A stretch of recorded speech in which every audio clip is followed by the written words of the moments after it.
There are times when I sit down to play, maybe a game I've been looking forward to, maybe an old favorite, and suddenly I just don't want to. Not today, not tomorrow, maybe not for weeks. And lately, I've started to ask myself, why? Why now? Am I the problem? Is the game the problem? Or is something else going on? We all live different lives. Some of us have demanding jobs, others juggle studies, social lives, family, or mental health. But no matter who you are, if you've played games regularly, you've probably felt it too. That quite unexpected drop off in motivation, the kind that sneaks in, soft, subtle, and suddenly the spark just isn't there. Today, I want to slow things down and explore what's really behind the thing we called gaming burnout. What does it mean when our favorite hobby suddenly feels heavy? Maybe it's not the game, or even gaming in general. Maybe it's something else entirely. In this video, I will talk about what gaming burnout feels like, why it happens, especially in my own case, what pattern I've noticed, and how I've started to respond to it. Most importantly, I want to offer one simple idea. Burnout isn't a failure, it's a feedback.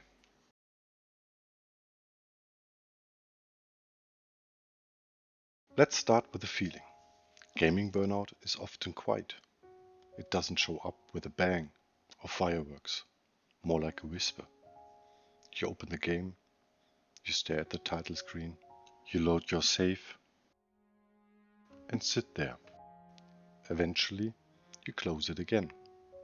Sometimes I sit in my game library for 30 minutes looking for something to play, and nothing fits. For me, gaming usually follows a surge of excitement.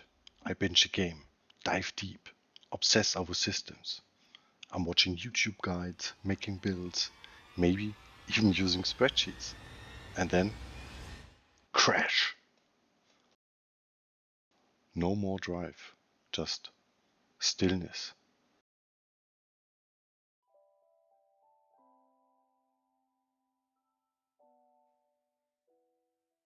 Here are a few forms of burnout I've run into. When the loop becomes predictable. Gather, craft, and repeat. The joy fades. Some games make me feel like I have to do everything, even when I'm not enjoying it. Discovery turns into a checklist. Sometimes it's not the game that exhausts me, it's the pressure I put on myself to be good at it, to progress fast, to perform, to not fail. Games that are difficult, competitive, or punishing can trigger this. What starts as a challenge becomes a constant self-test, and eventually it wears me down. Gaming burnout often overlaps with emotional fatigue.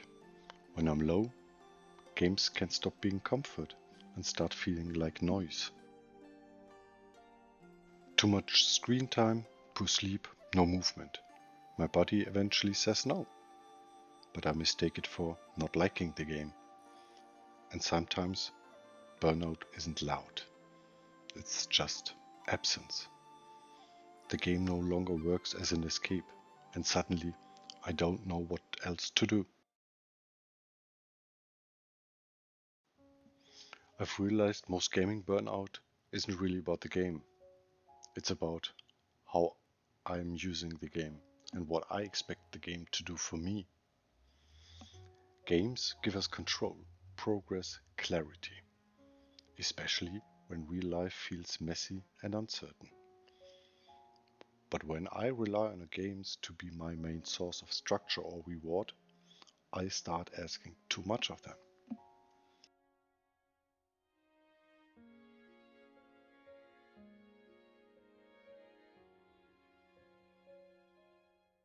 There's also the thing I call the expectation trap. I want every game to be my next obsession, my next escape. my next home. But nothing can live up to that forever.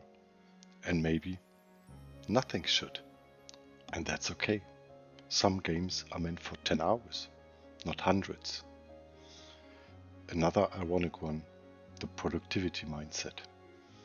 The more I treat games like a to-do list, the more they drain me. Especially when time is short. I want my play session to feel productive, like I'm achieving something.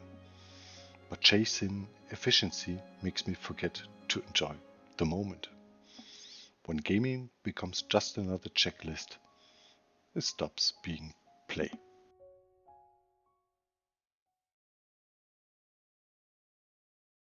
So, what helps? Honestly, I don't have a magic fix. What works for me might not work for you, and that's okay. But I've noticed a few things that help me reconnect with the joy of playing. For me, it starts with permission. Permission to take a break. Permission to switch games. Permission to not finish the quest, the season pass, the campaign. Permission to change direction, even just a little. But let's be honest, permission sounds easy, right?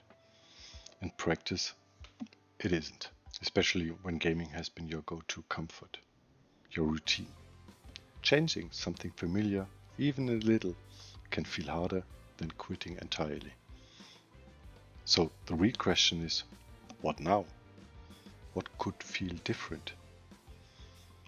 Here are a few small shifts that help me personally. Cozy indie games, short stories, gentle mechanics. Not every game needs to be a life project. Some are just a moment. For example, if I always game right after dinner, I try something else. Music, movement, or even just sitting in silence for 5 minutes.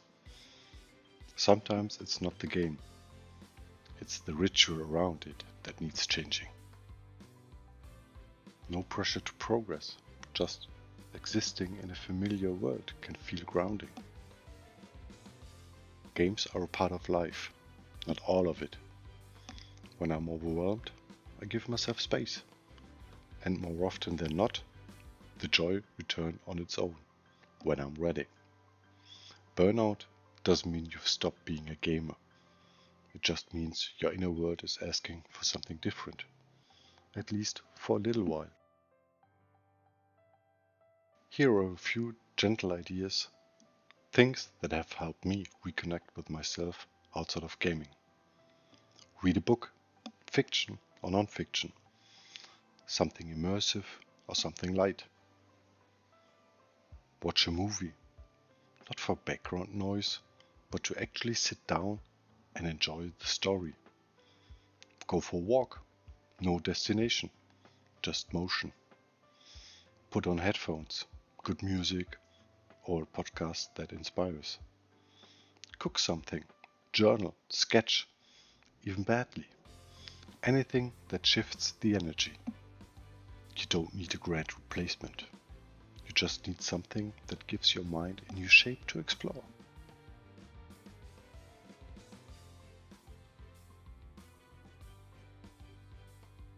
And honestly, that's what this whole video is about. The fear of stillness, when stillness might actually be what we need. This part really matters. Gaming burnout isn't a weakness. It's not laziness. It's not failure. It's not the root problem. It's the symptom that shows up when something deeper is off. But it's also a sign, a quiet invitation to look inward. It means something in you is asking for a change. Maybe rest, maybe novelty, maybe silence. And that's not a flaw. That's being human.